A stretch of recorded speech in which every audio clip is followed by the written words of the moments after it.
Hello, I bring to you my last video for today, and it's Kristina Werner for Concord and Ninth.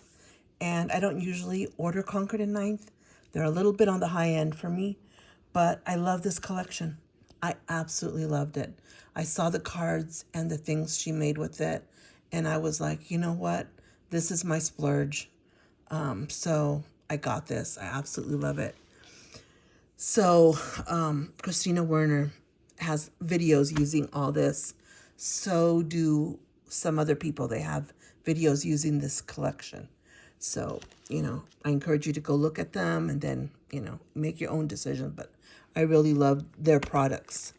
So this is the first one. This is called Joyful and Merry Stamps. And that's Kristina's handwriting there. And along with the stamps, you get this, which is Joyful and Merry dies. So you get the dies. I bought the whole collection, and then you get this, also came in the collection, Joyful Wreath stamp set. Oh, and this is the Joyful Wreath dies stamp set, dies. And you should see what they did with this. It is so pretty. One of them cut out, using this strip. They cut this 3 times, and it makes all these leaves for this. And then I forgot what they put in the middle, but they used, I think, one of the dots in the middle. But if you had jewelry pieces, you could put jewelry pieces in there. That would be really pretty. Anyway, or maybe it's this one that they used. I forget. One of those two. But it makes this. And then you have this, which is called Winter Greenery stamps. They're very beautiful. You get 2 poinsettias, and then you get all this greenery. And then you get some word phrases. And then you get the stencil pack, so you could use it on this. So you could color that.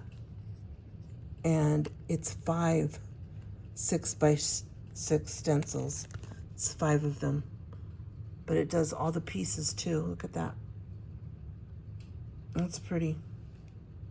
And then, of course, you get the dies. Winter Greenery dies. So you get the dies to go with. Okay, that's all 3. And then she came out with this one. She said she liked that one. Then she thought, why not put it all together? So if you want to use it like to make the cover of a card, right? You have it all together, already put together for you. So she did this one. And then you get the stencils, which are 5, to decorate these. So this, to decorate that. And in her video, she shows you which colors and everything that she used. And then you get the stencils. And these are some extra words that she threw in because she just hates to just do the space. So she threw in some words. And then this one is different. It's called a Holiday Icon Stencil Pack. It's just a stencil. It's not a card it's not a stamp or anything, but it makes this. The stencil makes that. Or the stencil makes that. Isn't that beautiful? I'm like, oh my God. This was so pretty. You should see. I think Kathy Zelski used it. And there's another one, Kristina, and I forgot the other girl that's usually with her, another artist. But she did a card using this too. Are those pretty? And then this was a background stamp that she had. Deco Star Easy Repeat background stamp. So if you want to make an area that's larger, she put these in so you could repeat it this way or that way. It's really pretty. If you look at it, you might be thinking, but look at what she made with it. It's just she knocked it out of the ballpark with this collection. I watch all the collections and then I'm like, am I really going to pay that for that? But this one, I'm like, it's Christmas, it's beautiful. I got it. Anyway, now that my desk is a mess, I'm going to show you reality. My desk is a mess because I was showing you the collections. Hey, look. Okay. And then I didn't have space, so I used my empty trash can to stack more stuff on. So I've got all that going there. And what I was working on, give you a sneak peek, is my Christmas cart. There it is. Was going through it, so everything's kind of a mess there. But I'm only using putting on there what I really want to use. Nothing else. And I learned a tip. For those of you that don't do Vicky Boutin, or she might not be your style, you should watch her Friday video, this past Friday, because she does tips and tricks. And some of them you could use in the general crafting, right? Not just with her collections. Like one thing, if you notice right there, let's see if I can make it big. Right there is ephemera. Ephemera for 2 Echo Park collections. That's one of them is Santa Claus Lane, and I forgot what the other one is underneath. But what you do, or maybe here's the other one up here.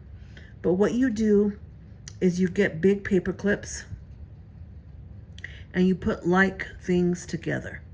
Okay, like all the tags are here together, all the words are together, all the small circles are together, the large circles are together, oddball shapes are together, like that, okay? And you think, why do they have to be together? Well, for a very good reason. If you buy collections and you use them, and then you at the end have all this ephemera left over, that encourages you not to have ephemera left over. Because in your mind, when you go to use the ephemera, you have to rifle through all the stuff, and you don't want to spend the time doing it, and you often look through it and you don't find what you want. But this way, it forces you to empty all your ephemera, put it all together. You get an overview of that ephemera, so you become familiar with that ephemera. Just a tiny bit familiar, but more than just emptying a pack and putting it in a dish, because you're never going to use it if you do that, because you really don't know what's in there, because you haven't gone through it, okay? So this way, it makes you go through it, it makes you put it together. Oh, you read the phrases, oh, these are really cute, I want to make sure to use some of these. So now when you're crafting, you're like, oh, I remember there was a really cool phrase I wanted to use. I'm going to look. Or, oh, I need a phrase here. The phrases are all together. You don't have to rifle through the whole collection, because the collections are getting bigger, right? 65, 95, 105, 150, 175. Some of the 219, believe it or not. Some of the 49th and Market collections. So, and that's just one ephemera pack. So if you do it like that, you tend to use your ephemera more. So that's my whole, and I don't pull out other packs that I don't have matching papers for.